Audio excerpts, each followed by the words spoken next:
Dear trainees, welcome to this course on IoT. I'm William. This is the first chapter of the HCI IoT series and consists of 3 sections. First, we will look at the basic knowledge and architecture of the IoT.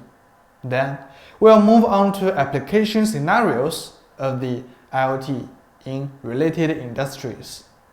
In the last section, we will learn about difficulties and challenges of security faced by the IoT industry and how we can handle these difficulties and challenges. Let's look at the first section, IoT development history and overview. It's necessary to understand the development history of a new technology before learning its details. What exactly is IoT? IoT is short for Internet of Things.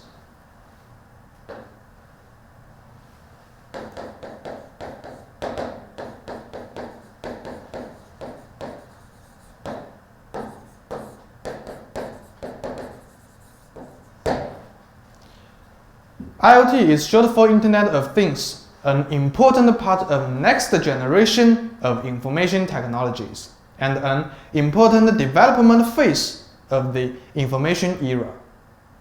After taking this course, you will have a clear understanding of the development history, basic concepts, and the layers of the architecture of the IoT.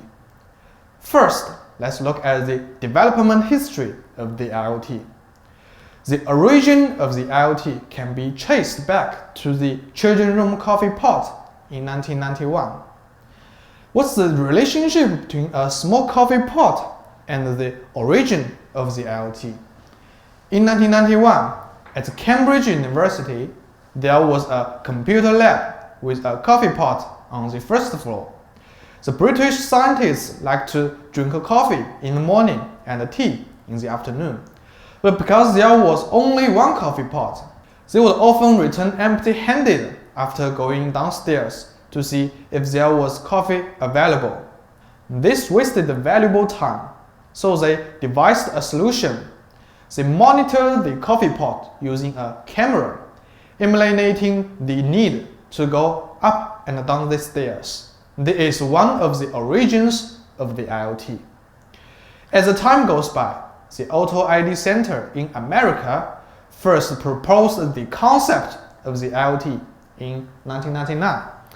Based on the radio frequency identification, which is also the RFID technology, and electronic produced code, which is the EPC technology.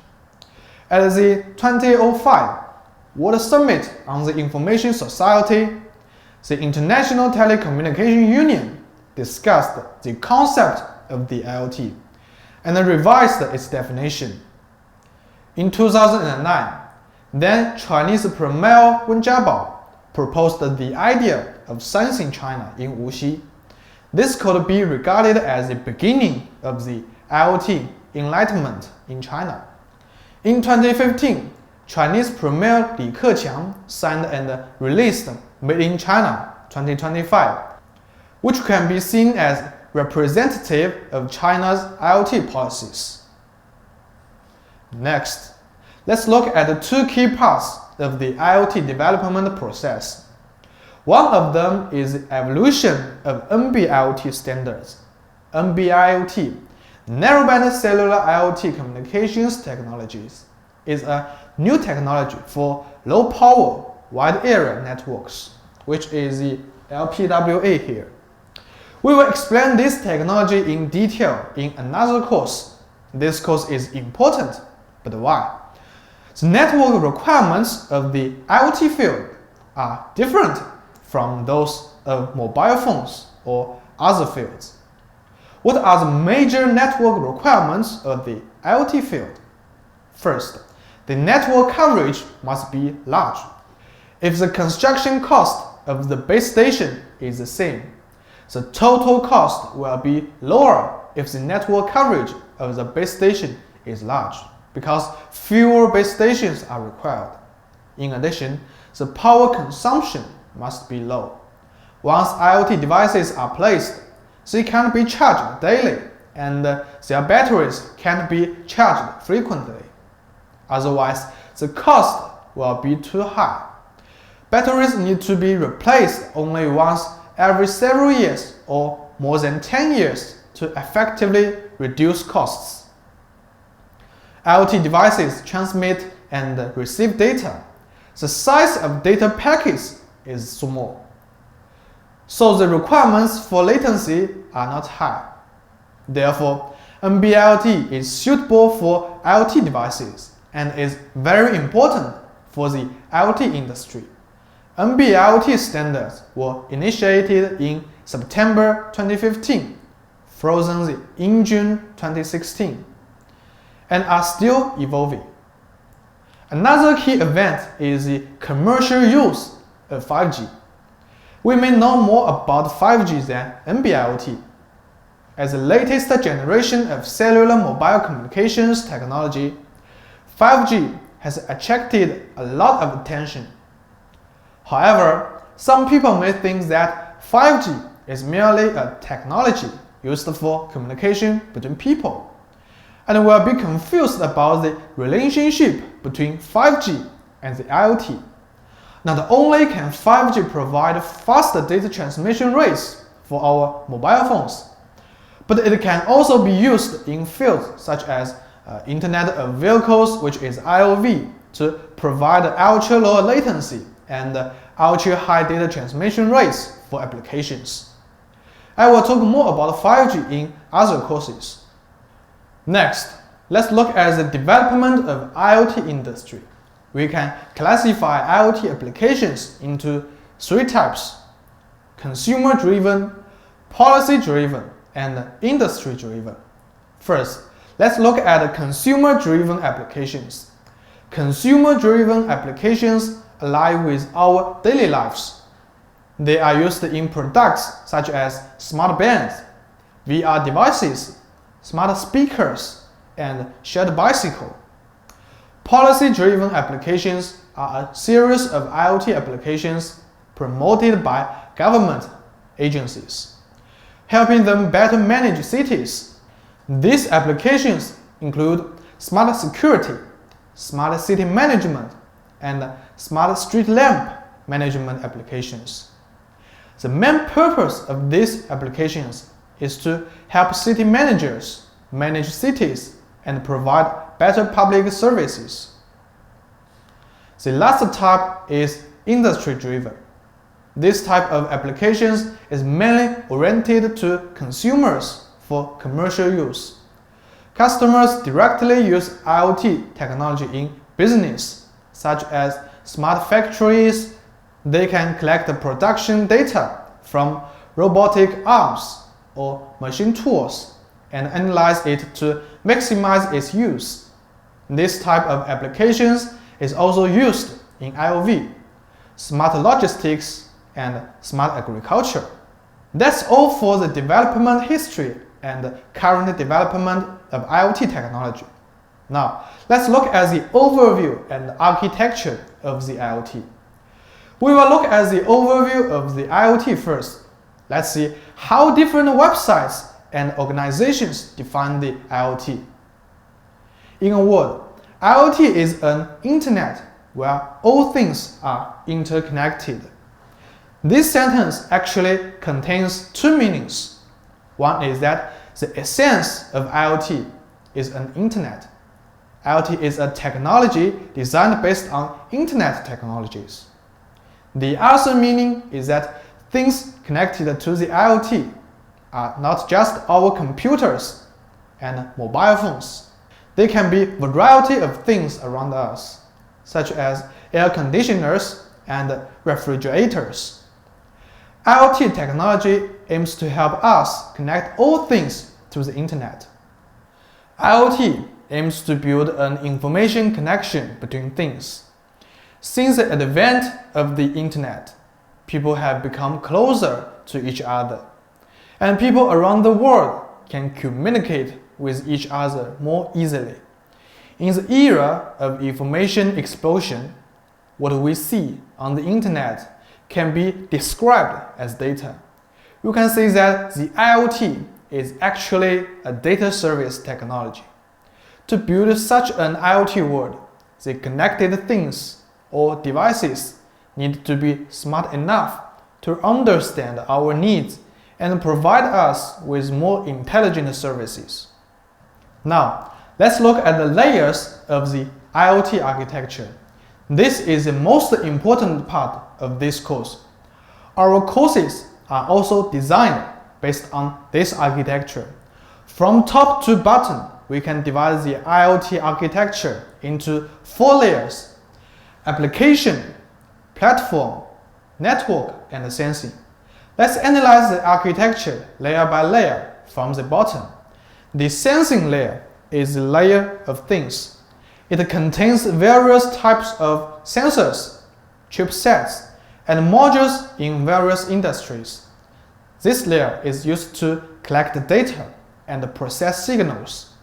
After sensors collect data, an operating system sends the data to the upper layer using a built-in communications module. The network layer is equivalent to a communication medium between the sensing layer and the platform layer. We can use a wireless network such as GPRS, NB-IoT, or 4G, or use wired access such as gateways to transmit data to the platform layer. The platform layer is responsible for storing, using, and maintaining the data. We can use the obtained data for data processing and other operations. The application layer is oriented to customers. It is responsible for presenting the collected data. Specifically, we can use the data in various fields such as the smart home, IoV, and urban transportation. We can use a smart home as an example to describe the functions of each layer of the IoT architecture. The most important task of the smart home is maintaining an optimal temperature for human bodies in room with people. Temperature sensors at the sensing layer collect temperature data and transmit it to the platform layer through the network layer and the operating system. When programmers at the platform layer get the data, they clean it up and then analyze and process it to get an optimal temperature. For example, if the optimal temperature is 25 degrees, when someone is in the room, the smart home keeps the temperature at 25 degrees. The actual situation is much more complicated than this, because there are many factors that can affect the temperature. These factors include humidity, the season, and the climate. Therefore, the optimal temperature may change. That's all for the IoT layers. Now, let's look at the Huawei's IoT solutions. Huawei's IoT solution is also called the 1+2+1 solution. The first one indicates the Huawei OS, an operating system used to adapt to the devices at the sensing layer. As we mentioned before, the sensing layer of the IoT includes various sensors in diverse industries. Huawei can't cover all industries. It only incorporates the most important one. The two is 2 different network access modes, wired and wireless access. The last one indicates the unified IoT platform and centrally manage all applications. Based on this solution architecture, I'd like to briefly introduce Huawei's IoT solution. As you can see, Huawei Cloud IoT platform, the platform layer, is located in the middle. It has an application layer above it, and the network and the sensing layer below it. It serves as a bridge between the upper and lower layers. The IoT platform divided into 2 layers. The upper layer is the service enablement layer, which provides services for various applications. The lower layer is the connectivity management layer. It is used to connect IoT devices to the platform layer and manage them, and is used for authentication. Next, let's look at the two network access modes. The first mode is wireless access. I will discuss NB-IoT in the wireless access first. It is an end-to-end solution. NB-IoT is mainly proposed by Huawei and Vodafone, and Huawei is actively engaging in NB-IoT. So NB-IoT can be regarded as an IoT solution of Huawei. Various of devices are connected to our base stations, core networks and IoT platform, and vertical industry applications through a series of protocols. In this process, NB-IoT is mainly used to transfer data. Now, let's talk briefly about 5G. 5G supports a large number of industries. It divides the entire network into different slices based on users' network requirements. These slices have different attributes. For example, UHD slices have the attributes of high bandwidth and high transmission rate, and real-time service slices feature low latency. Based on this, different network requirements of different industries can be implemented on the same 5G network. In addition to wireless access mode mentioned above, we also provide a series of access solutions for the fixed access mode, such as industry gateways. They have the edge computing capability, that is local intelligence here, and can be used in harsh industrial environment. In addition, for homes, we also have smart gateways like smart ONTs. ONT is short for optical network terminals. With smart ONTs, we can remotely control and access the cloud platform through a mobile phone to deliver commands. Then, the IoT platform controls the smart devices connected to smart ONTs based on the commands to meet our requirements. In addition, smart ONTs can monitor smart home devices in real time. If a fault occurs, they report it to us and handle it by themselves. In addition to its own platform and gateways, Huawei also has its own operating system, Huawei Lite OS, which is located at the sensing layer. Huawei Lite OS is a lightweight, intelligent operating system that features low power consumption and a fast response. The architecture of the operating system is described as a 1+N. It has an 1+N architecture. 1 means that the operating system has one kernel, and N means there are N pieces of middleware. Let's take Iron Man, Tony Stark, as an example to better understand this architecture. We can consider the kernel as Tony Stark. Then we can add different middleware for different scenarios. The middleware is similar to different components of Iron Man suits used to handle different situations. What is the purpose of this operating system design? It is to shorten the time to market of these smart devices, in addition to being applicable to multi-Huawei products. Huawei Lite OS supports connection to products and platforms of partners in the industry, greatly shortening the development time of the IoT industry. That's all for the solutions developed by Huawei based on the status of the IoT. Now, let's make a summary of this course. First, we introduced the origin of development history of the IoT. After that, we interpreted the concept of the IoT and its hierarchical architecture. In the end, we learned about Huawei's IoT solutions. That's all for this class. In the next course, I will show you the major industry applications at the application layer. Why do these applications need to use IoT technology? What changes can the IoT bring to them? What is the development trend of IoT technology? I will answer these questions in the next course. Thank you for your watching. See you next time.